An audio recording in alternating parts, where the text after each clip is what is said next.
Assalamualaikum warahmatullahi wabarakatuh. Waalaikumsalam warahmatullahi wabarakatuh. Waalaikumsalam warahmatullahi wabarakatuh. Waalaikumsalam warahmatullahi wabarakatuh. Waalaikumsalam warahmatullahi wabarakatuh. Oke, sambil menunggu teman-teman yang lain yang belum bergabung, kemarin kan kita sudah mempelajari sistem informasi pemasaran ya. Terus hari ini kita mempelajari sistem informasi sumber daya manusia. Mungkin teman-teman yang sudah bekerja ya di perusahaan atau di kantor-kantor mungkin sudah paham ya, sudah ngerti karena zaman sekarang kan sudah banyak perusahaan yang menerapkan HRIS, Human Resources Human Resources Information System, ya, sistem informasi sumber daya manusia. Nanti minggu depan kita kuis ya, nanti pakai Google Classroom. Nanti pertemuan ke-12 masih 2 lagi, kita materi lagi, setelah itu baru ujian akhir. Oke, jadi mungkin teman-teman sudah belajar manajemen SDM ya. Sekarang kan manajemen SDM lanjutan. Nah, ini agak nyerempet ke situ juga, tetapi kan kita berbasis aplikasi. Zaman sekarang revolusi industri 4.0, semua perusahaan atau kantor dimanapun pasti akan menerapkan sistem aplikasi ya, apalagi COVID-19 ini kita kan nggak bisa bertatap muka langsung, ketemu langsung ya kan, karena harus physical distancing, social distancing, jadi semua harus serba aplikasi ya. Sistem informasi SDM itu apa? Atau HRIS ya, Human Resource Information System. Jadi di sini program aplikasi komputer yang mengorganisir tata kelola dan tata laksana manajemen sumber daya manusia di perusahaan untuk mendukung proses pengambilan keputusan atau dapat disebut dengan Decision Support System atau DSS, dengan menyediakan berbagai informasi yang diperlukan. Contohnya misalkan sekarang nggak cuma di perusahaan ya, di kantor saya atau di dinas pendidikan tuh biasanya pakai absensi ya. Kalau di tempat saya itu fingerprint ya. Ada juga yang pakai sistem wajah dan itu disambungkan dengan aplikasi ya.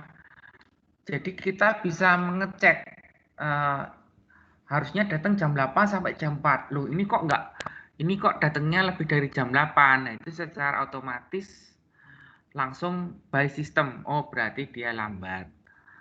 Atau mungkin harusnya pulangnya jam 4, kok dia pulang jam 7. Nah, berarti kan kelebihan 3 jam. Berarti kan dihitung lembur 3 jam. Itu contoh absensi ya. Nah, yang akan kita pelajari lagi di bawahnya. Karakteristik informasi. Jadi karakteristik informasi ini dalam sistem informasi sumber daya manusia meliputi harus tepat waktu. Ya, informasi itu harus tepat waktu. Jadi pada saat pimpinan atau CEO membutuhkan data tentang informasi manajemen SDM, itu harus dapat diberikan ya. Misalkan saya mau dong rekap absen selama minggu ini, ya itu kan bisa langsung di print ya. Di print si A datang jam berapa, ini jam berapa, nanti oh ini on time, nanti misalkan ada lambat keterangan itu late berapa menit itu ya, itu absen ya. Atau mungkin si CEO dia ingin menaikkan jabatan dari anak buahnya, kan dia harus melihat prestasinya atau mungkin pelatihan apa yang sudah diberikan. Itu biasanya ada aplikasi di situ input. Jadi ada input karyawan si A. Misalkan pengalaman, misalkan pernah menangani proyek ini, misalkan pernah mengikuti pelatihan ini. Nah, itu menjadikan bahan pertimbangan dari pimpinan perusahaannya. Terus berikutnya adalah akurat.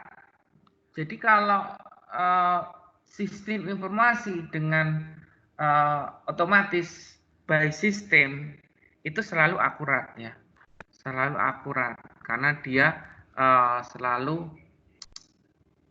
sesuai dengan data yang dibutuhkan. Data-datanya selalu ada. Misalkan ijazah, terus misalkan sertifikat. Data-data itu nanti dimasukkan di dalam aplikasi dan nanti di-scan. Jadi tidak bisa seseorang itu memanipulasi karena ada datanya loh. Misalkan dia ini belum sarjana tetapi bisa memasukkan ya sembarangan, nggak bisa. Itu harus orang yang berwenang dan itu harus datanya itu harus di-scan ya. Berikutnya adalah harus ringkas, tidak berbelit-belit ya, tidak memanjang ya. Artinya ringkas, misalkan lahir sekian, misalkan pernah mengikuti pendidikan sarjana apa, misalkan di mana gitu ya.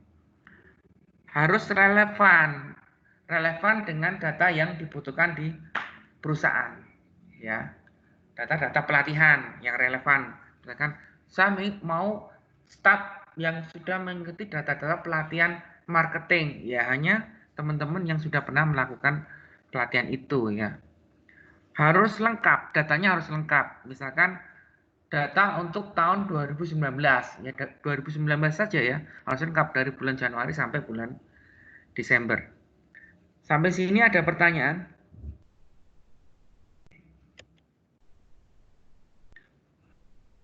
Oke, saya lanjutkan. Fungsi sumber daya manusia memiliki 4 kegiatan utama. Bentar ya. Yang pertama adalah recruiting dan hiring atau perekrutan dan penerimaan. Jadi di sini adalah sumber daya manusia membantu menerima pegawai baru atau staf ke dalam perusahaan. Jadi sumber daya manusia selalu mengikuti perkembangan terakhir dalam peraturan pemerintah atau kebijakan pemerintah yang mempengaruhi praktek kepegawaian dan menasihati manajemen untuk menentukan kebijakan yang sesuai. Perekrutan. Nah, perekrutan sesuai dengan ini ya, kosongnya di mana ya. Misalkan di bagian penjualan itu lowong misalkan.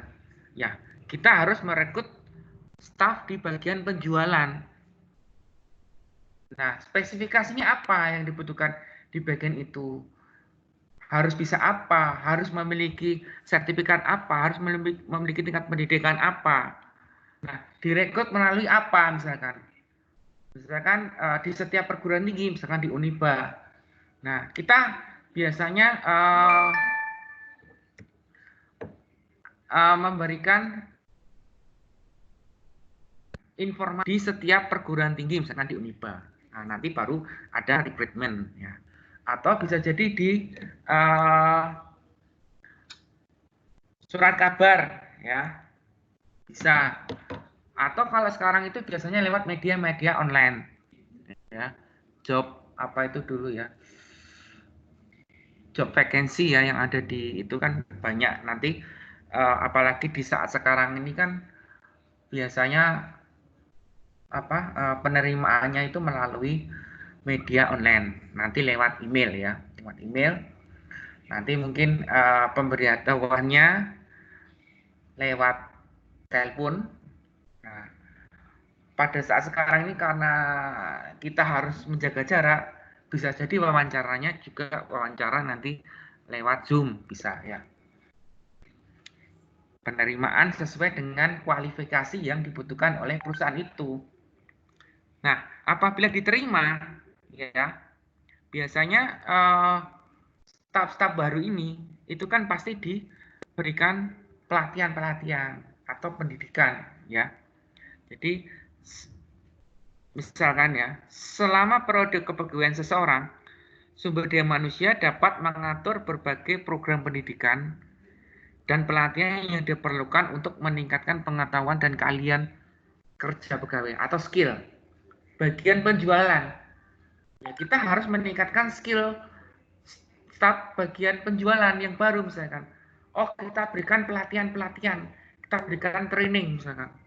Ya, pelatihan online sekarang lagi tren misalkan. Nah, bisa jadi pendidikan juga bisa. Misalkan diberikan kursus misalkan. Kursus 1 minggu atau 2 minggu, ya.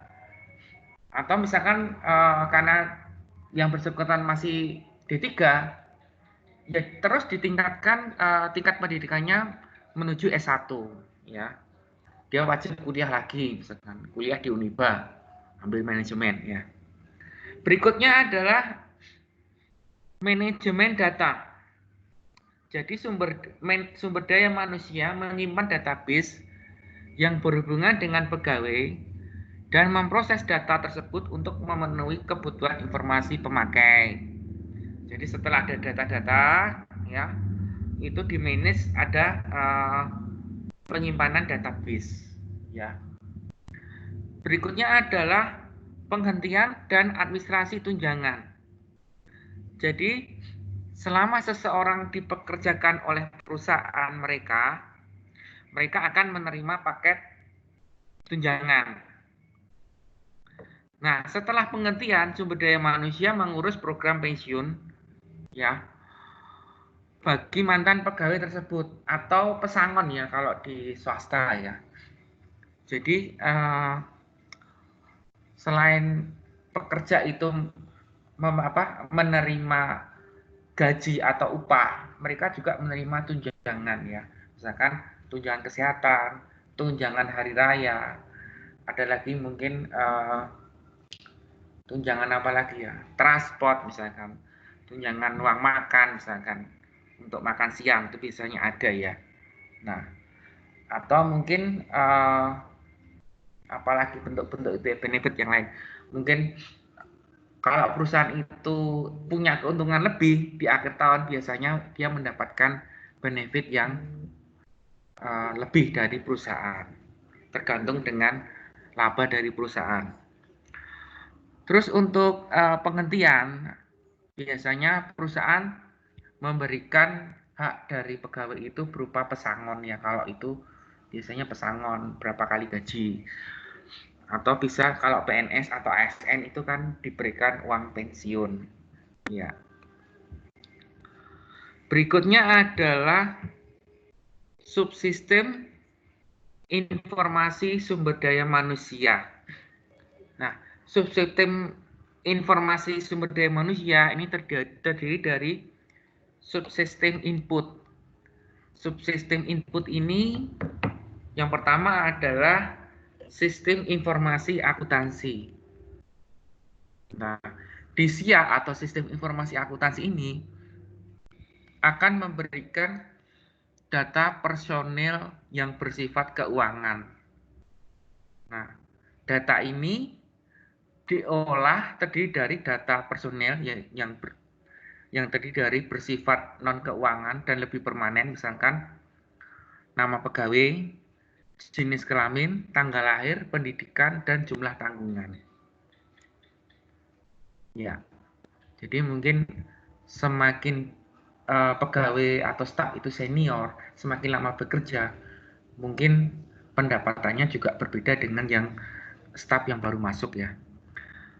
Terus data akuntansi yang bersifat keuangan dan lebih dinamis, misalkan upah per jam ya, untuk buruh dibayar berapa, gaji per bulan untuk mungkin yang mandor di atas ya, di atas mandor sampai ke atas.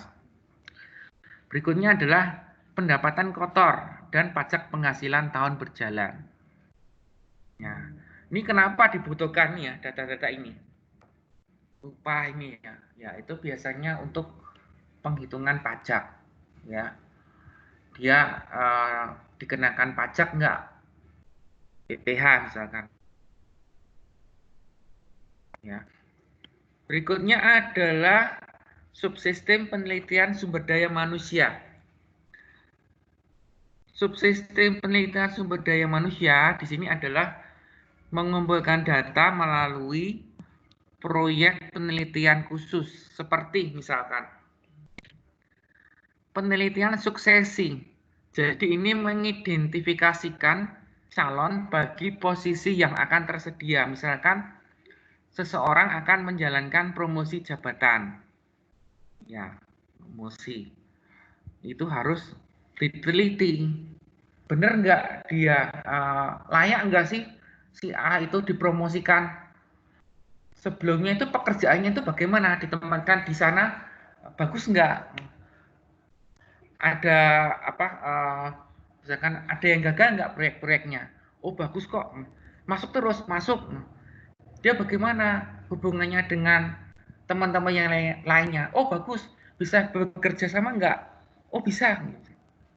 Jadi tidak hanya pintar, tidak hanya pandai, tetapi harus bisa bekerja sama dan berkomunikasi dengan teman-teman di kantor.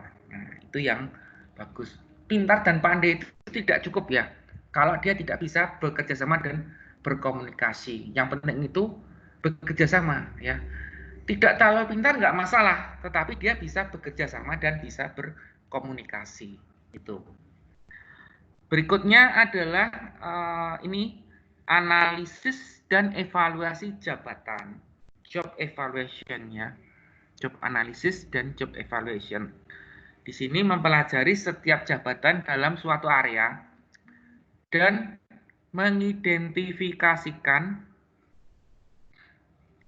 pengetahuan serta keahlian yang diperlukan. Nah, mungkin teman-teman di manajemen SDM kemarin kan sudah dipelajari secara mendetail tentang analisis jabatan dan evaluasi jabatan.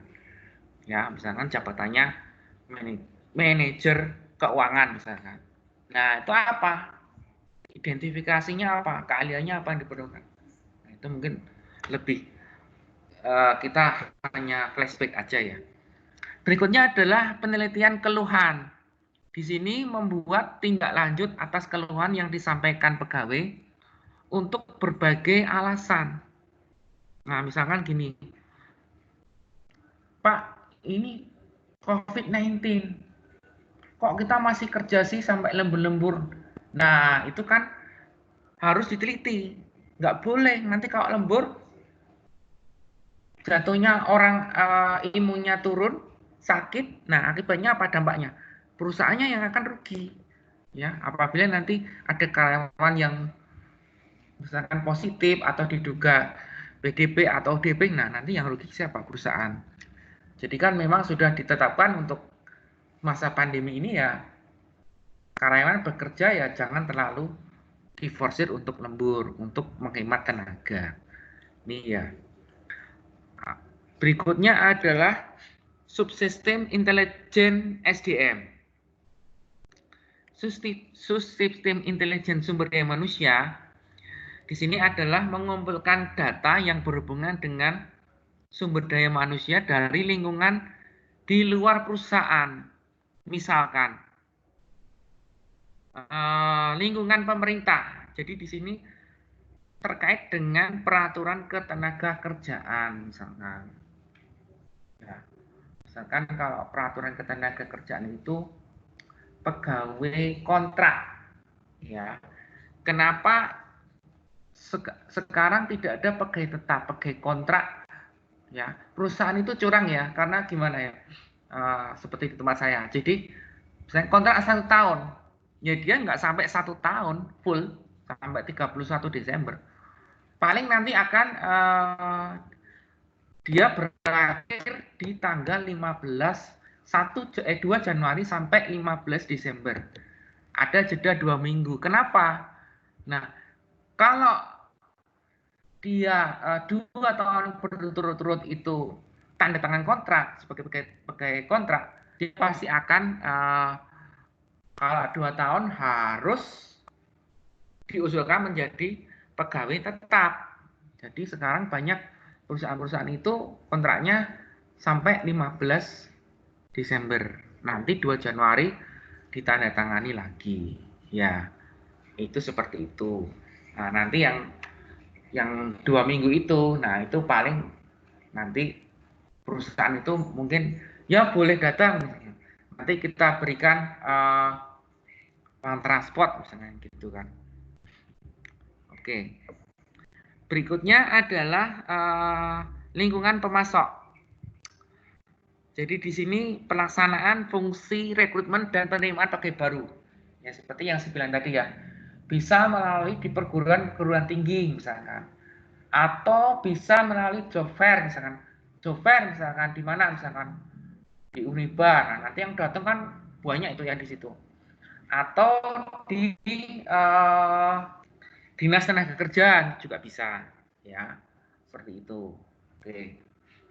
Berikutnya adalah Syarikat Pekerja. Jadi di sini adalah mengatur kontrak antara perusahaan dan syarikat pekerja. Tadi ya kontraknya. Berikutnya adalah masyarakat global. Yang mana di sini menyediakan penjelasan sumber daya lokal. Seperti perumahan misalnya ya. Pendidikan dan rekreasi untuk perekrutan skala lokal, nasional atau internasional. Oke. Jadi misalkan di masyarakat menyediakan penjelasan sumber daya. Nah, misalkan kita ingin merekrut misalkan perusahaan tambang, buruh-buruh. Nah, di sekitar situ pemukiman, ya kita memberdayakan dulu orang-orang yang dari sekitar sini, sekitar perusahaan tambang situ, ya. Nah, bisa jadi juga kita lebih mengutamakan misalkan pendidikan ya, misalkan kan sekarang itu kan kalau perusahaan itu kan ada perekrutan khusus untuk yang kumlot ya, orang-orang yang pintar. Nah, itu kan khusus ya di situ pendidikan. Nah, nanti baru yang kedua itu yang biasa. Ya, kenapa? Karena dia lebih diutamakan. Ya, tetapi pintar itu tidak jadi mutlak harus diterima. Ya, seperti saya bilang tadi, pintar pandai belum tentu bisa diterima perusahaan. Anda tidak pintar, tetapi Anda pandai berkomunikasi, pandai bekerja sama, itu yang paling dibutuhkan oleh perusahaan. Ya. Oke. Berikutnya masyarakat keuangan untuk perencanaan personel misalkan. Nah, misalkan asuransi ya. Jadi untuk karyawan biasanya untuk kenyamanan bekerja ya, dia diasuransikan oleh perusahaan, misalkan asuransi kesehatan, asuransi jiwa, misalkan di pabrik ya, karena itu sangat riskan ya, nah, dia diasuransikan di sini. Berikutnya adalah pesaing, perpindahan pegawai dari perusahaan lain. Memang ini banyak terjadi ya, perpindahan ini ya, apalagi teman-teman ya, misalkan bekerja di perusahaan A, dilihat kinerjanya, oh di situ dia kok kerjanya bagus ya. Dulu sebelum dia masuk divisi itu tuh kurang bagus, setelah si A itu masuk kok jadi bagus. Nah itu biasanya itu nanti ada orang dari perusahaan lain itu menawarkan, kamu digaji berapa sih di situ? Segini Pak. Gimana kalau kamu gajinya saya lipatkan jadi 2, kamu kerja dengan saya. Nah, itu akan terjadi seperti itu ya. Nah, jadi istilahnya apa ya? Dia ngambil tenaga potensial dari perusahaan pesaingnya. Tuh. Nanti teman-teman kalau bekerja di perusahaan pasti akan seperti itu, ya. Sampai sini ada pertanyaan?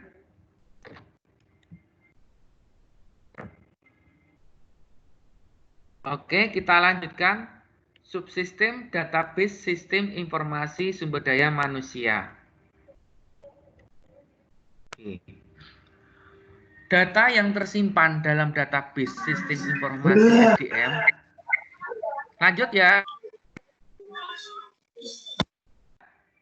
terdiri atas data pegawai perorangan dan data non pegawai atau organisasi yang dapat mempengaruhi arus personel di lingkungan perusahaan.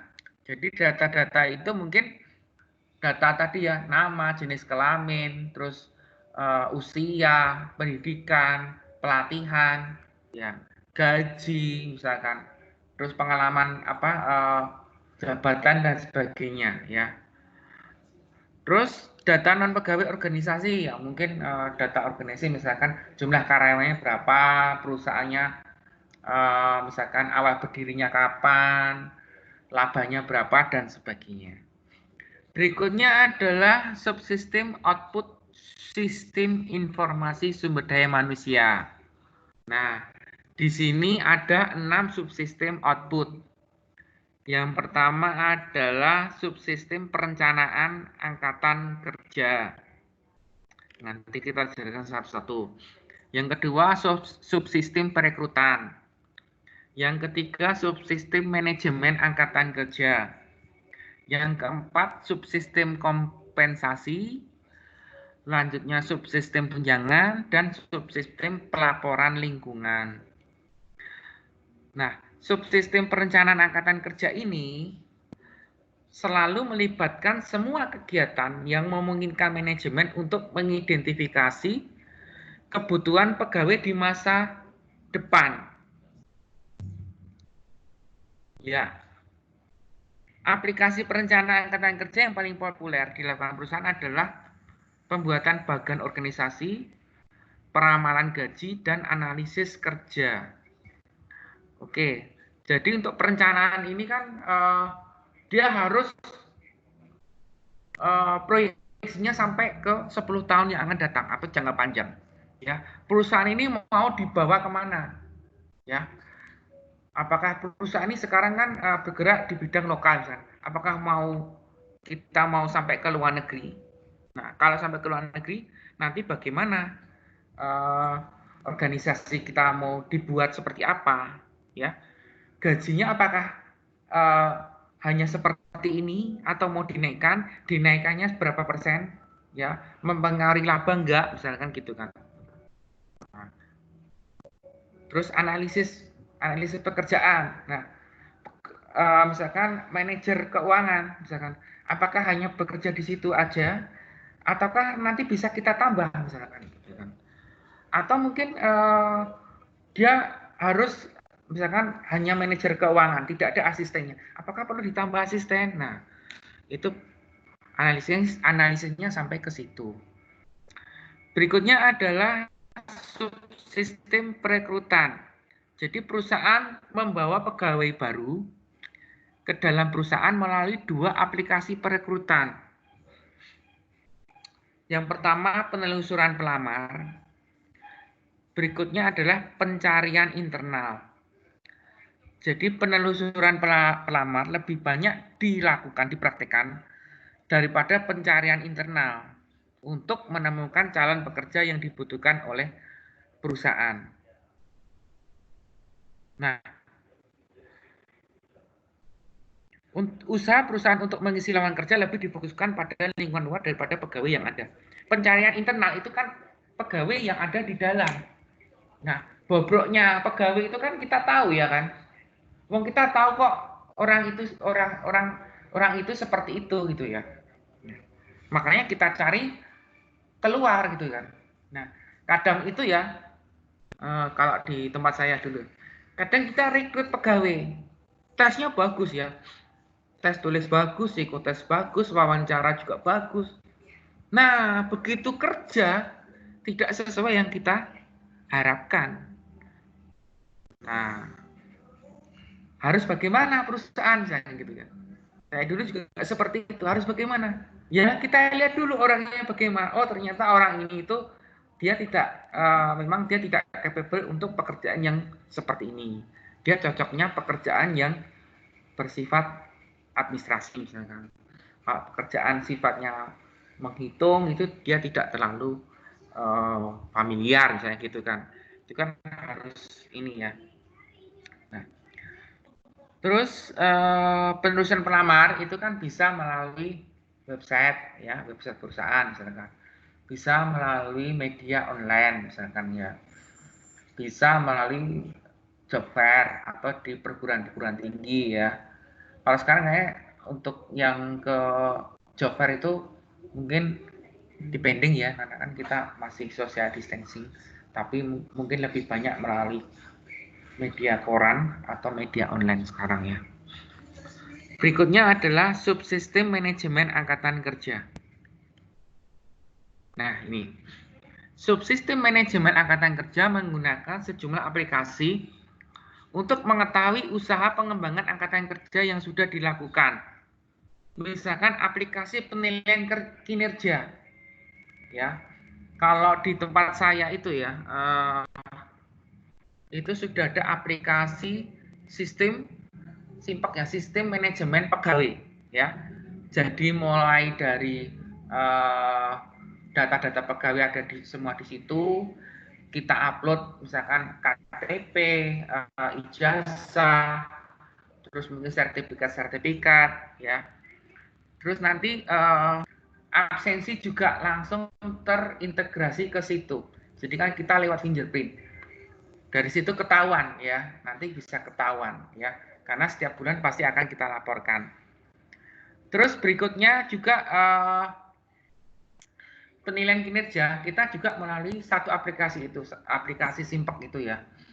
Jadi di situ saya setiap akhir bulan saya akan menilai staf saya ya, apakah si A misalkan dari kedisiplinan, mungkin dari loyalitas, atau mungkin dari pelayanan ya kan, itu kan kita bisa lihat apakah bagus, perlu dinaikkan atau diturunkan.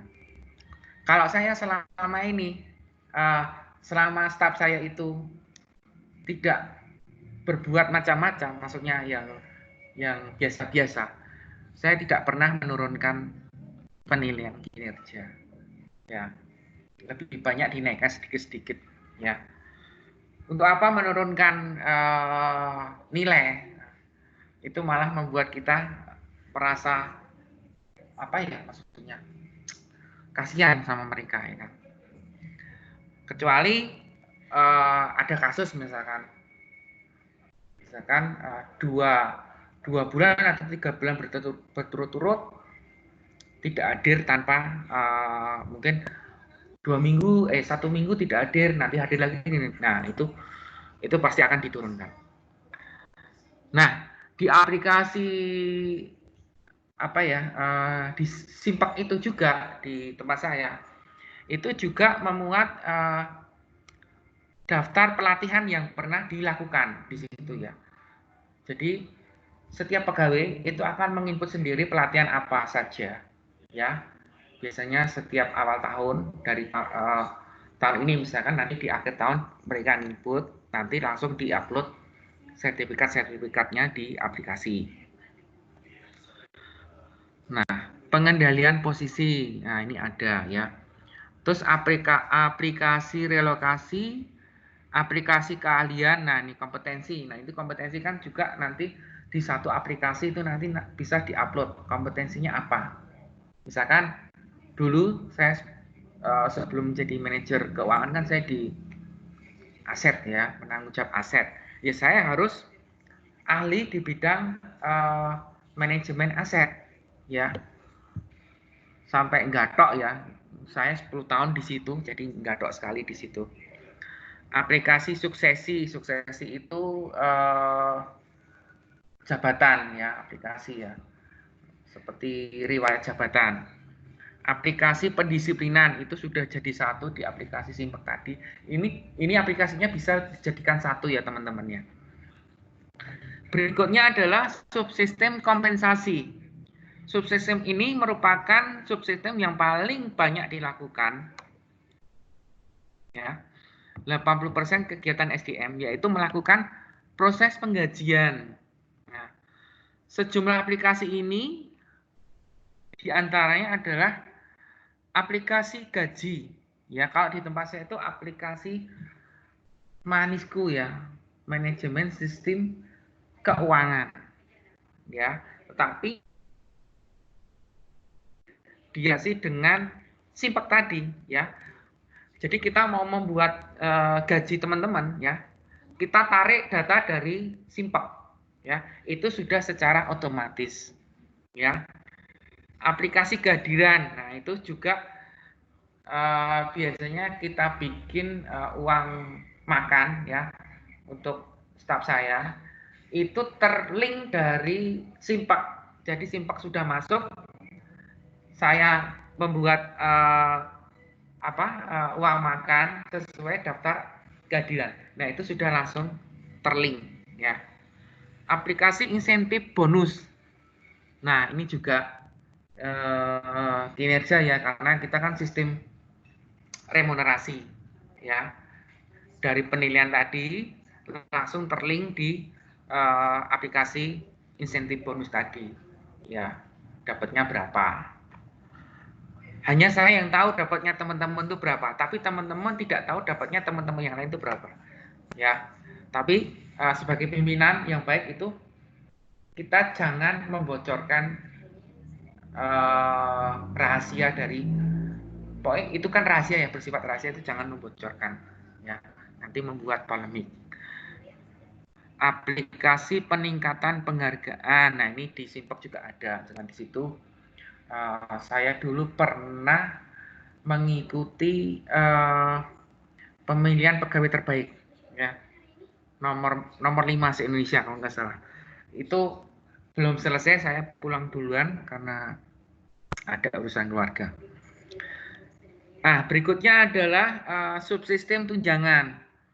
Jadi di sini menyediakan paket tunjangan baik pegawai yang masih bekerja maupun yang pensiun. Menurut saya kalau pensiun itu, pensiun berarti tunjangan ini ya. Misalkan dia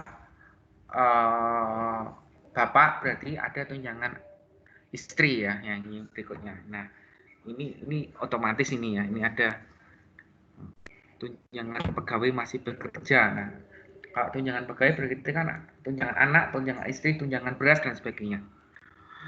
Terus banyak faktor yang menyebabkan subsistem ini sangat rumit dan sukar dilakukan.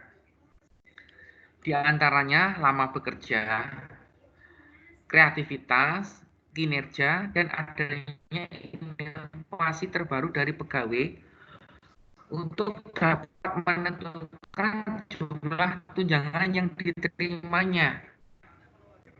Nah, kalau di tempat saya biasanya dengan penskoran ya, kita menetapkan skor, misalkan ada grade 3, grade 4, grade 5, grade 6, grade 7. Nah, itu ada ketentuan sendiri ya. Dan kita sesuai dengan profesionalisme ya. Yang pertama, yang kedua tingkat pendidikan dan pengalaman pekerjaan. Ya, itu yang membuat perbedaan tingkatan grade itu. Berikutnya adalah subsistem pelaporan lingkungan. Nah, subsistem ini ditujukan untuk memenuhi tanggung jawab kepada pihak yang berkepentingan di luar perusahaan. Hal ini terkait dengan catatan dan analisis pelaporan, peningkatan syarikat kerja, catatan kesehatan, dan limbah beracun atau bahan beracun serta keluhan. Ya, laporan ya, misalkan keluhan. Keluhannya apa misalkan? Wah, terlalu bising. Nggak cuma limbah loh ya sekarang. Mungkin limbah sekarang sudah teratasi ya, tapi kebisingan perusahaan itu yang ada di sekitar masyarakat itu yang membuat ini ya, jadi banyak komplain dari masyarakat. Terus mungkin pelaporan lingkungan, catatan peningkatan syarikat kerja. Nah, seperti di masa sekarang ini kan banyak tuh perusahaan-perusahaan, karena masa pandemi dia tetap beroperasi tetapi tidak full. Akhirnya apa? Akhirnya pekerja sendiri yang perusahaan tidak bisa membayar full gaji karyawan ya. Ada yang 20%, ada yang 50%, ada yang tidak dibayarkan THR-nya. Ya, karena perusahaan membayar THR dari mana? Orang dia untuk beroperasi perusahaannya sendiri saja pening, apalagi untuk membayar karyawan. Sampai sini ada pertanyaan?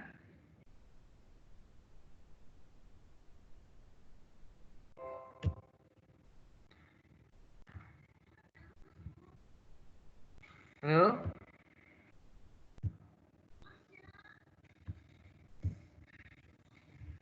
Teman-teman ada pertanyaan enggak?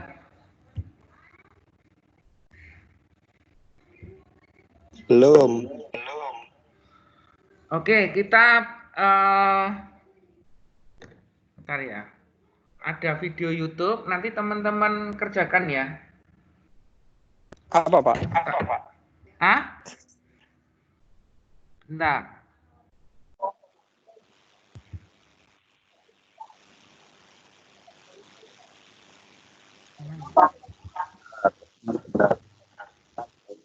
Nih.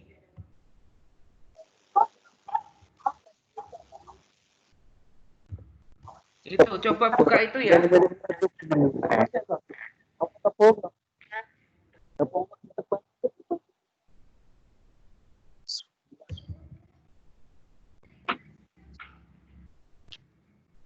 Saya share di grup aja bentar.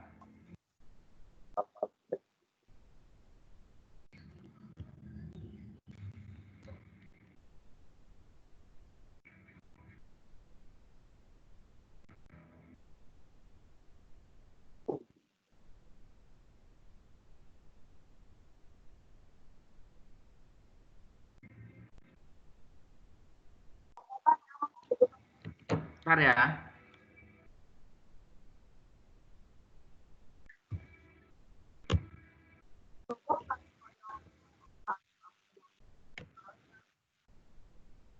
Udah ya. Tolong dibuka itu ya.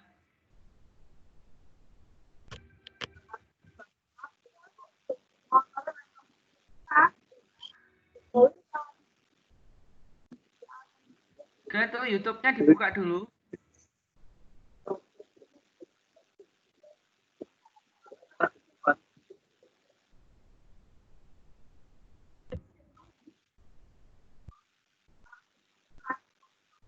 Tak buka.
sepi nang omah.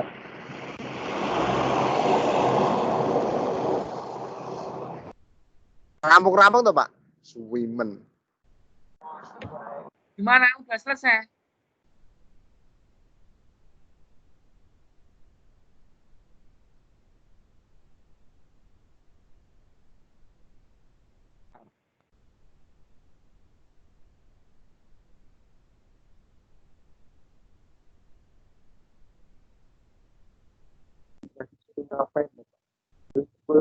Matiin dulu.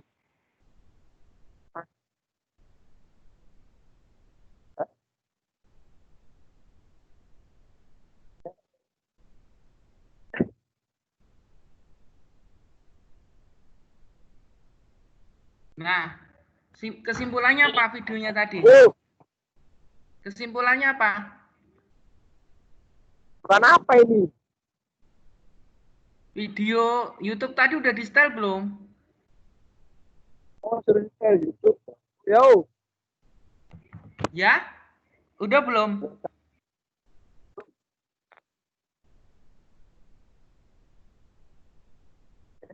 Kalau belum jadi tugas aja ya ini ya. Boleh ya? Jadi videonya yang saya share di grup tadi.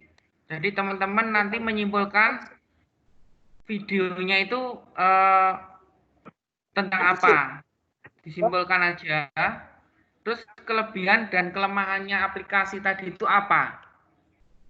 Yang kedua, teman-teman coba menceritakan ya, share aja aplikasi apa saja tentang Human Resources Information System yang sudah dijalankan di perusahaan teman-teman. Saya tahu teman-teman sudah bekerja ya. Atau kalau yang belum bekerja, mungkin bisa mencari contoh yang lain. Ya.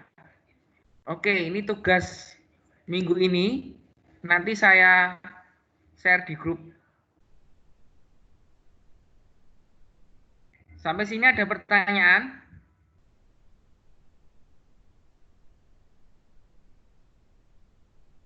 Oke, kalau nggak ada pertanyaan, minggu depan kita kuis lewat Google Classroom ya. Nanti mulainya 7:30 nggak apa-apa. Kita mulai 7:30. Nanti materinya akan saya kirim via WA ya. Ada pertanyaan sampai di sini? Nggak ada? Oke, kalau nggak ada saya akhiri. Selamat malam, nanti saya share ya. Oke. Makasih teman-teman. Assalamualaikum warahmatullahi wabarakatuh. Waalaikumsalam warahmatullahi wabarakatuh. Waalaikumsalam.